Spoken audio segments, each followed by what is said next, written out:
Hello YouTube, this is Reno Dan. I'm on my way to Belmont, California for my chiropractor visit with Doc Juan. And I want to answer a couple questions on this beautiful day. So you can see San Francisco to the right, pretty awesome. Mrs. Reno over here is doing the camera work. It is what it is, sorry for the crappy phone audio. So here we go. So people ask me a lot in my recent videos of why I'm giving up racing. And they say I can come back. That is very true. But like anything in life that requires a great amount of skill, it's very perishable. What I mean by that is that the higher you get at something skill-wise, the quicker you degrade in skills. And even though the mind is timeless, because our minds are timeless, we can remember memories of 20 years ago, 10 years ago, 5 years ago, and go back in time instantly, the body is not. So the body degrades in the ability to do things. So just because my mind can remember doesn't mean that the body can do it. And I'm saying this from experience. So years ago, I used to be a tournament paintball player. I got pretty good. And then my wife, Mrs. Reno, had a medical emergency, and I quit playing paintball for 6 months while I was helping her recover. And that 6 months of being away from the game, I lost a lot of things.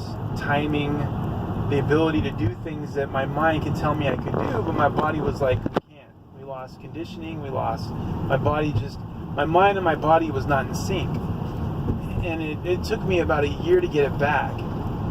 I just don't want to do that again riding motorcycle. And like Motorbike Mike will probably understand this more than most people, or people that have a lot of winter, like snow in the winter. So they might lose a little skill because over the winter they couldn't ride, and then they get back on the spring and they get back on the bike and they feel rusty. Well, imagine taking 2 years off and being at a very high level of riding. The amount of rust and the sensation of speed, timing, and a lot of things I would lose, it would take me a long time to get back. Yes, I'd be able to get it back, and yes, I have the knowledge, but it doesn't mean that my body would have the to apply the right amount of pressure to the bars, the right amount of pressure to the brakes. There's just so many little things that you do at a high level that you just take for granted. And it's not that I'm trying to take for granted, it's just that it happens because as you develop those skills, you move on to the next set. So motorcycle riding is like a laddering up. So you work on throttle control, that gets good. Then you start working on your braking gets good. Then you start working on counter steering, that gets good.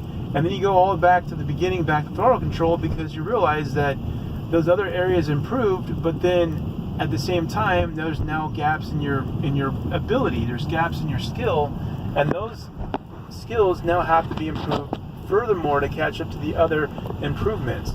So you're constantly spiraling up. And if anybody says differently, they never attained a high level of riding, because I can guarantee you that's what always happens to me. Every time I felt good at something, like, oh, my throttle control is good, and then something else improved, oh, my throttle control was not as good as I thought.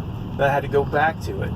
And that's the reason why I became so good quickly, because I was able to break down the elements of my riding from each component and work on it as it improved, and got an overall improvement, becoming a better rider.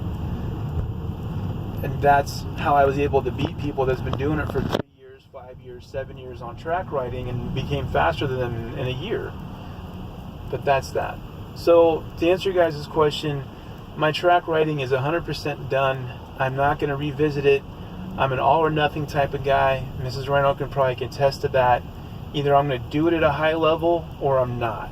And I'm not one of those guys that can just do track days for fun. My fun on the track day is passing leader bikes to 600s on my 300, because I want to be fast on a slow bike versus being slow on a fast bike. And I obtained that, but to go back and start from the beginning is not something I want to do. Especially be 45 years old by then. I'd rather do something else. So hopefully that answers the question. Thanks for watching, and please keep asking me questions about the riding and everything else. Hopefully I heal up soon and I can get back on the street at least and make motovlogs again, or whatever I decide to do with the channel. Thanks for being a part of this channel, and hopefully this answers the question. Thanks guys. Bye.